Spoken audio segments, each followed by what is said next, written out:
High guys, welcome back to my channel. आज मी बनवली होती खोबऱ्याची वडी.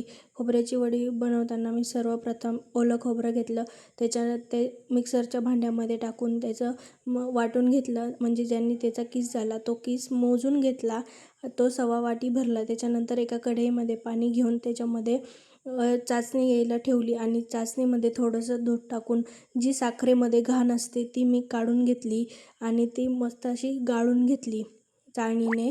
आणि ते जे वरची जी घाण आलेली आहे तुम्ही बघू शकता, ती किती साखर घाण असते. आणि त्याच्यानंतर जो स्वच्छ पाक झाला तो एक तारी येईपर्यंत शिजवून घेतला. त्याच्यानंतर त्याच्यामध्ये नारळाची जो किस केलेला होता तो त्याच्यामध्ये टाकला आणि चांगलं एक जीव होईपर्यंत, घट्ट होईपर्यंत त्याला शिजू दिलं. साधारण 20-25 मिनटं लागले मला ते शिजायला.